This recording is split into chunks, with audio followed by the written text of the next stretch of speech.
స్వాగతం. DSC 2025 merit లిస్టును category wise cut off మార్కులను బయటపెట్టాలి. బీఎస్పీ కర్నూలు జిల్లా incharge Gadi Arun Kumar demand. Bahujan Samaj party Kurnool assembly అధ్యక్షుడు మధుకర్ ఆధ్వర్యంలో డిఎస్సి 2025 మెరిట్ లిస్టును కేటగిరీ వైజ్ కట్ ఆఫ్ మార్కులను బయటపెట్టాలని రాష్ట్ర ప్రభుత్వాన్ని బీఎస్పీ డిమాండ్ చేస్తూ కర్నూలు కలెక్టర్ కార్యాలయం వద్ద ధర్నా అనంతరం వినతి పత్రాన్ని డిఆర్ఓ గారికి అందజేశారు. బీఎస్పీ కర్నూలు జిల్లా ఇన్ఛార్జి గాడి అరుణ్ కుమార్ గారు మాట్లాడుతూ డిఎస్సి 2025 మెరిట్ లిస్టును కేటగిరీ వైజ్ కట్ ఆఫ్ మార్కులను బయటపెట్టాలని రాష్ట్ర ప్రభుత్వాన్ని బీఎస్పీ డిమాండ్ చేస్తున్నామన్నారు. డిఎస్సి అంటే డిస్ట్రిక్ట్ సెలక్షన్ కమిటీ. ఘనత వహించిన గౌరవ ముఖ్యమంత్రి నారా చంద్రబాబు నాయుడు గారు గతంలో 13 డిఎస్సీలను ఎలాంటి లోటుపాట్లు లేకుండా నిక్కచ్చిగా నిర్వహించామని చెప్పారు. నిజమే, దీన్ని మేము ఎవరం కాదనలేదు. కానీ ఆ 13 డిఎస్సీల మెరిట్ లిస్టులను అప్పుడు బయటపెట్టారు కదా, మరి ఇప్పుడు ఎందుకు డిఎస్సి 2025 మెరిట్ లిస్టును బయటపెట్టలేదు? వెంటనే మెరిట్ లిస్టును బయటపెట్టాలని డిమాండ్ చేస్తున్నామన్నారు.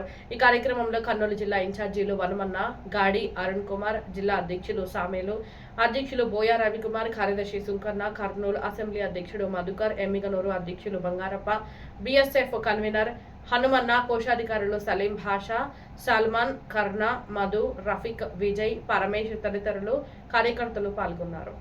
ఈరోజు బహుజన్ సమాజ్ పార్టీ రాష్ట్ర అధ్యక్షులు బందల గౌతమ్ గారి ఆదేశాల మేరకు రాష్ట్ర వ్యాప్తంగా అన్ని జిల్లా కలెక్టర్ కార్యాలయాల వద్ద డిఎస్సి మెరిట్ లిస్టును కేటగిరీ వైజ్ వాటిని బహిర్గతం చేయాలనే విధంగా బహుజన్ సమాజ్ పార్టీ ఈరోజు పోరాటం చేస్తూ ఉంది.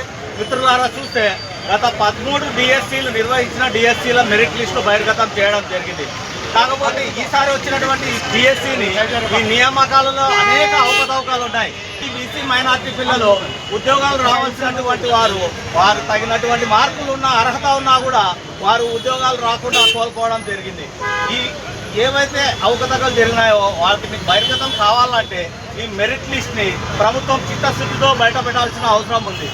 ఈ ఈడబ్ల్యూఎస్ వల్ల గత ప్రభుత్వము జగన్మోహన్ రెడ్డి హయాంలో ఈడబ్ల్యూఎస్ అనేది వచ్చింది. చంద్రబాబు గారు ఆ ఈడబ్ల్యూఎస్ని ఈ డిఎస్సి ఎన్నికలలో దాన్ని అమలు పరచడం అనేది జరిగింది.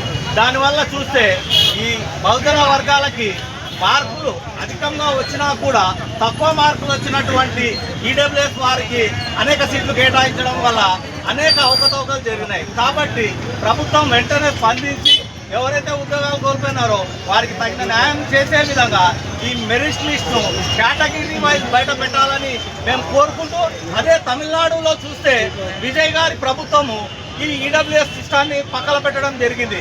మీరు బహుజన్ సమాజ్ పార్టీని గెలిగిస్తే మన బహుజన వర్గాలకి, బీసీ, ఎస్సీ, ఎస్టీ, మైనార్టీ వర్గాలకి అనుకూలంగా ఉండే విధంగా ఈడబ్ల్యూఎస్ని పక్కన పెట్టి అనేక ఏవైనా కానీ ప్రభుత్వ నియామకాలు జరిగే వాటిలో బహుజన్ సమాజ్ పార్టీ ఈడబ్ల్యూఎస్ని పక్కన పెట్టి బహుజన వర్గాలకు మేలు చేసే దిశగా ముందుకు వస్తుందని మీకు అందరికీ తెలియజేస్తూ, ప్రభుత్వాన్ని మరొకసారి ఈడబ్ల్యూఎస్ని గాను మీరు ఈ మెరిట్ లిస్ట్ని బయట పెట్టకుంటే ఈ పోరాటాన్ని మరింత ఉధృతం చేస్తామని తెలియజేస్తూ ముగిస్తున్నాను.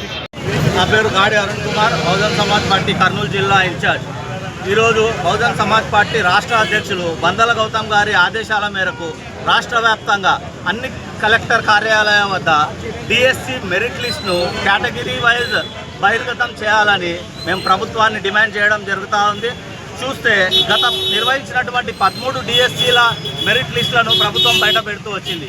కానీ ఈసారి నిర్వహించినటువంటి డిఎస్సి యొక్క మెరిట్ లిస్ట్ ఫలితాలను బయట పెట్టకపోవడం వల్ల నియామకాలలో అనేక అవకతవకలు జరిగాయనే విషయం స్పష్టంగా బయటపడుతుంది. స్పోర్ట్స్ కోటా విషయం అయితే ఏ విధంగా చూసుకున్నా కూడా బహుజన వర్గాలకి అర్హత సాధించినటువంటి మార్కులున్నా కూడా ఈడబ్ల్యూఎస్సీ విధానంలో అనర్హులకు కూడా అందలం ఎక్కించిన పద్ధతి కల్పిస్తూ ఉంది. కాబట్టి ఈ ప్రభుత్వం తన చిత్తశుద్ధిని నిరూపించుకోవాలంటే ఈ మెరిట్ లిస్ట్ను కేటగిరీ వైజ్ వెంటనే బహిర్గతం చేయాలని బహుజన్ సమాజ్ పార్టీ తరఫున ప్రభుత్వాన్ని మేము హెచ్చరిస్తూ ఉన్నాం. నా పేరు अरुण कुमार, बहुजन समाज पार्टी कर्नूल जिला इंचार्ज। बीएसपी पार्टी को जो है बहुत आदर शाला ले करे हैं। अभी जो है बीएससी जो नौजवानों को जो है अभी जो है तार मार करे हैं, जो करे हैं। मैं आली जनाब चंद्रबाबू नायडू साहब से गुजारिश कर रहा हूँ, ये नौजवान हमारे ये नौजवान है, ये जो है 450 पिछले जात वाले लोगों और इसमें माइनॉरिटी भी आ गए हैं, इन पर नज़र डालिए। जैसा तमिलनाडु में नज़र डाला है वो सीएम ने, ऐसा आप भी डालिए। ये मेरी गुजारिश है। ये नौजवानों को जो है बेइंसाफ नहीं चाहिए, ये इंसाफ करिए, ये मेरी दरखास्त है। मैं सबका शुक्रिया गुजार रहा हूँ। मेरा नाम सलीम बादशाह है, बीएसपी पार्टी डिस्ट्रिक्ट डिवीजन हूँ मैं, कोषाधिकारी। जय भीम।